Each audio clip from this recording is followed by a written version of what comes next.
Hai semua, apa khabar? Assalamualaikum dan salam sejahtera. Bertemu kembali dalam bahagian 2, bab 5 rangkaian dalam teori graf untuk matematik KSSM tingkatan 4.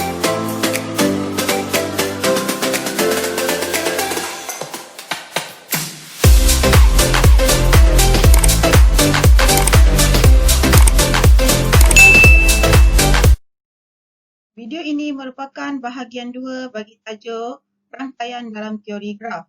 Untuk bahagian pertama dan bahagian ketiga boleh rujuk pada link pada bahagian description. Kali ini kita akan belajar bagaimana untuk mengenal dan melukis subgraf dan pokok dalam rangkaian graf. Cara mengenal dan melukis subgraf. Subgraf merupakan sebahagian atau keseluruhan suatu graf yang dilukis semula tanpa mengubah kedudukan asal bucu dan tepi. Suatu graf hash dikatakan subgraf kepada graf G jika bucu-bucu graf hash ialah subset kepada bucu-bucu graf G. Yang kedua, tepi-tepi graf hash ialah subset kepada tepi-tepi graf G. Dan yang ketiga, pasangan bucu setiap tepi graf hash adalah sama dengan tepi graf G. Okay, contoh di sini, tentukan sama ada Raja 1, Raja 2, Raja 3, Raja 4 ialah subgraf bagi graf G. Ini ialah graf G, kita lihat Raja 1 adakah sebahagian ataupun subgraf kepada graf G. Kita perhatikan titik P dan S di sini sama dan tandaan tepi di sini E5 sama dengan graf asal G. Jadi ini merupakan subgraf bagi graf G. Untuk raja yang kedua, bucunya ialah P, Q, S adalah sama, tandaan tepi juga sama, kecuali gelung pada P di sini.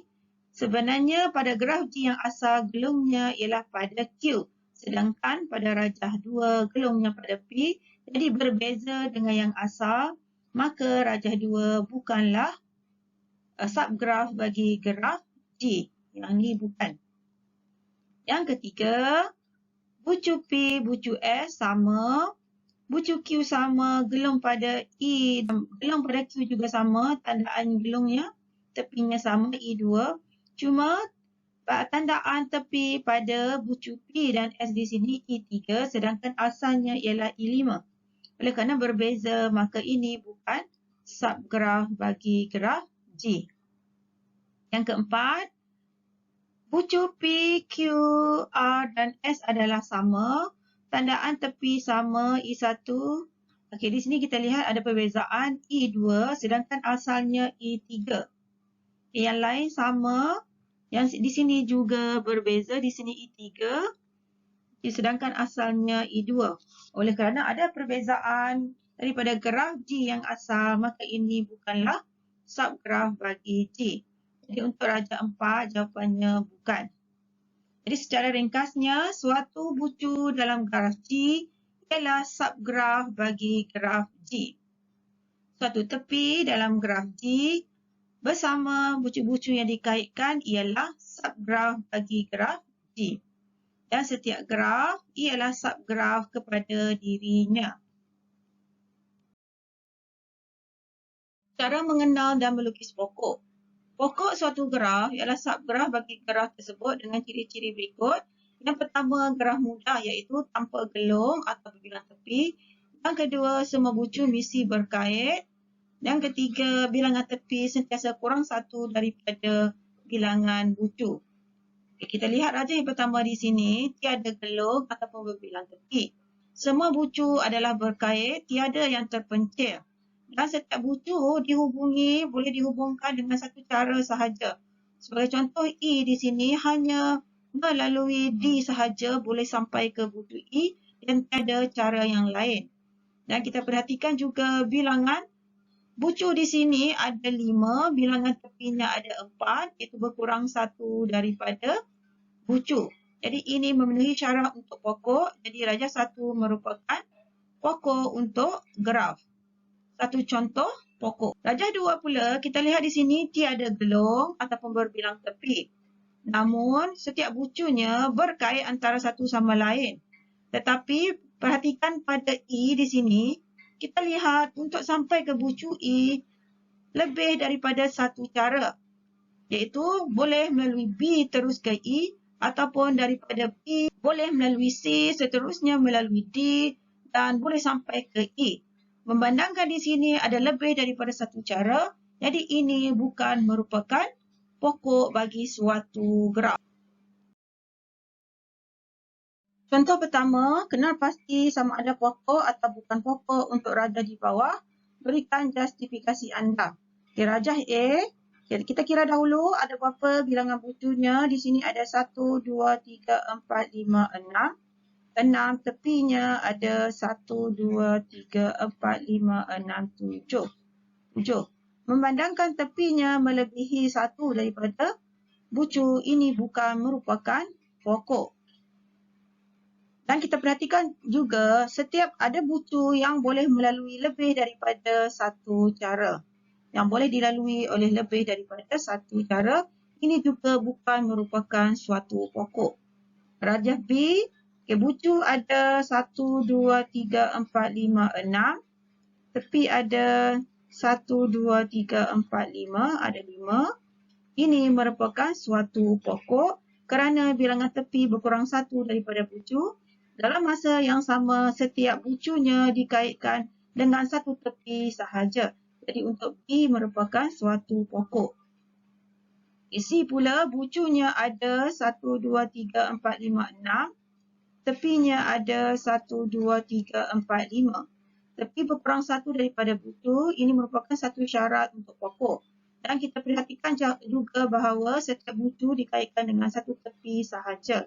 Jadi ini merupakan suatu pokok. D, bilangan bucunya ada 1, 2, 3, 4, 5, 6. Ada 6, tepinya ada 1, 2, 3, 4. Ada 4. Itu kurang 2 daripada bilangan bucu. Kita perhatikan juga di sini ada bucu yang terpisah, iaitu TR tidak bersambung dengan mana-mana bucu yang lain. Jadi ini bukan merupakan pokok. Contoh 2, rajah di bawah menunjukkan suatu graf tak terarah dan berpemberat. Lukis satu pokok dengan jumlah nilai pemberat yang minimum. Jadi kita cari dahulu maklumat. Untuk graf ini, bucunya ada 5, tepinya ada 1, 2, 3, 4, 5, 6 dan 7. Jadi untuk menjadikan ini graf pokok, kita hanya perlu tinggalkan 4 tepi sahaja. Jadi perlu dikeluarkan sebanyak 3 tepi. Oleh kerana kita ingin menjadikannya jumlah nilai pemberat yang minimum, kita pilih 3 yang tertinggi untuk dikeluarkan. Yang tertinggi di sini ialah 20, 25, 20 dan juga 19. Apabila tepi ini dikeluarkan, kita dapati bahawa rajahnya akan jadi seperti begini. Apabila diperhatikan, bucu P terpisah daripada bucu-bucu yang lain. Ini bermaksud rajah ini bukan merupakan pokok. Jadi kita ubah sesuai semula, kita kekalkan tepi PT, kita gantikan dengan yang kedua rendah nilainya daripada 19, iaitu 17. Apabila dikekalkan tepi PT, dikeluarkan tepi RS, rajahnya akan menjadi seperti berikut. Apabila diperhatikan di sini, semua bucunya adalah bersambung dan tiada yang terpisah. Semua bucu dihubungkan dengan satu tepi sahaja. Jadi ini merupakan suatu pokok. Jadi sekarang kita boleh mengira jumlah pemberat minimum pokok ini dengan menjumlahkan nilai pemberat yang ada pada setiap tepi. Okay, di sini 10 ditambahkan dengan 12, tambahkan dengan 14, ditambahkan dengan 19. Jumlah nilai pemberatnya ialah bersamaan dengan 55. Latihan cara melukis 5 subgraf bagi graf-graf yang diberikan. Di sini ada 3 graf, iaitu A, B dan C. Okay, cikgu tunjukkan satu graf sahaja, iaitu graf B. Untuk melukis 5 subgraf, kita ambil saja bahagian yang ada dalam graf ini. Sebagai contoh, cikgu ambil bahagian ini. Okay, ni yang pertama. Okay, bucu P, Q, ditandakan sebagai E1. Ini ialah subgraf yang pertama bagi graf B. Yang kedua, kita boleh ambil juga tambahan bahagian ini, iaitu bucu P dan Q, tepinya E1. Di sini ada berbilang tepi dan juga bucu S ditandakan E4 dan juga E5. Ini yang kedua. Yang ketiga, kita boleh lakukan, kita ambil di bahagian yang lain pula, iaitu bahagian yang ini dan juga ini. Kita lukis semula. Okey, bucu P, Q. Tepi ditandakan sebagai E1 dan di bawah ini, daripada bucu Q ke bucu R, garis tepinya ditandakan sebagai E2. Ini merupakan subgraf bagi graf yang diberikan. Okay, sekarang ada lagi satu, sekarang ada tiga. Ada lagi dua. Kita boleh ambil bahagian yang lain pula. Okay, sebagai contoh di sini kita ambil bahagian di atas sahaja. Okay, iaitu bermula dengan bucu P, bucu S.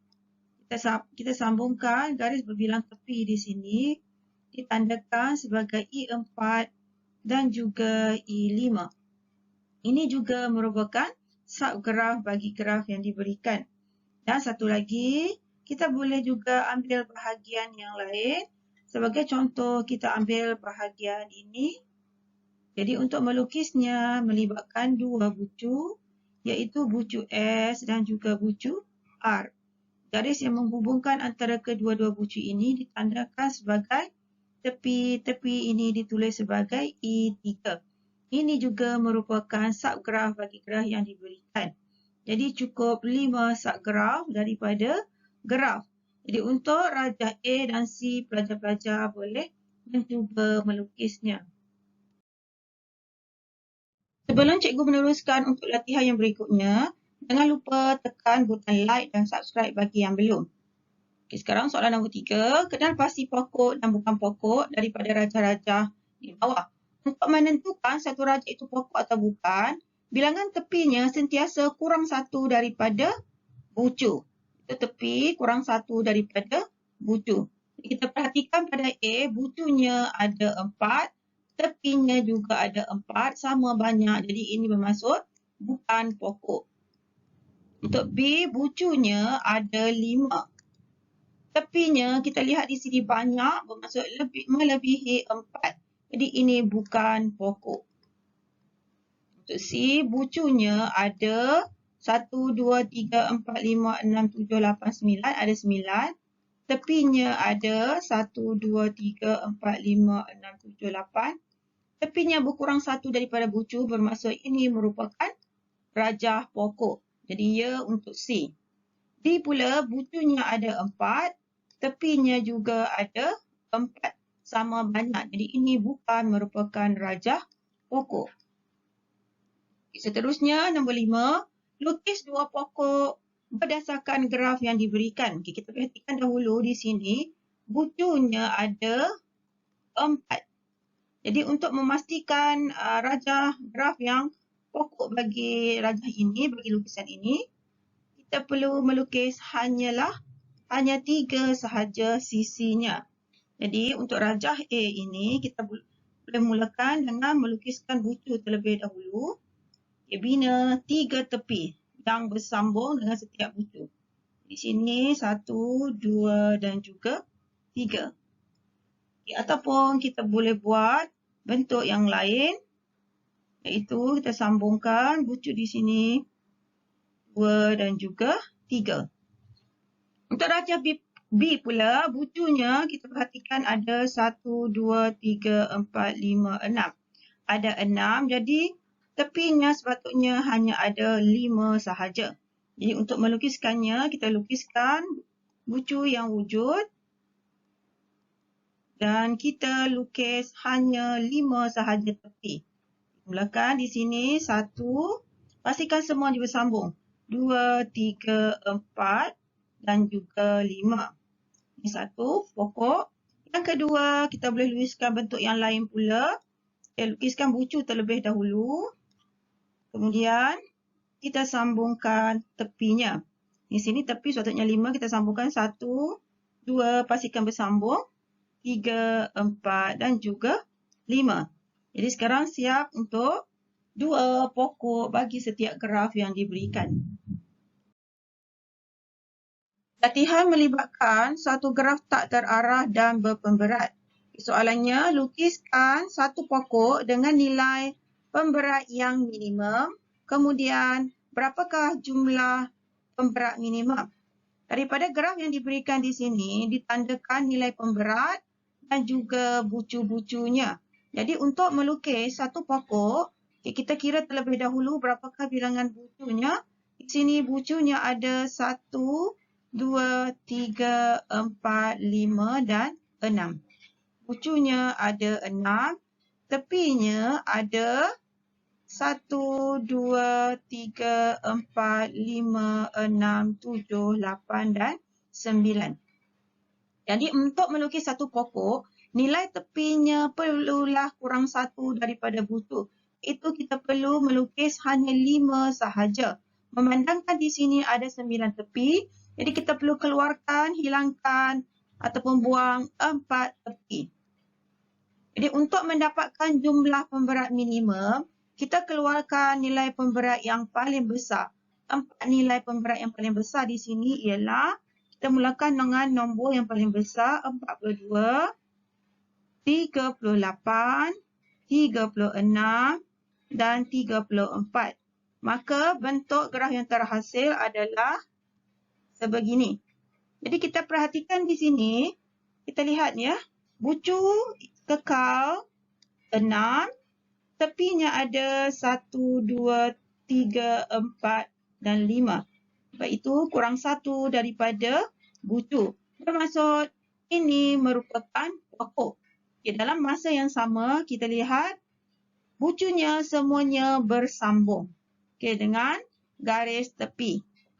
Jadi soalan B, kita kira soalan B pula. Berapakah jumlah pemberat minimum? Kita jumlahkan nilai pemberat yang ada pada setiap tepi pada pokok ini. Dimulakan dengan PQ. PQ nilai pemberatnya ialah 24. PU nilai pemberatnya ialah 20.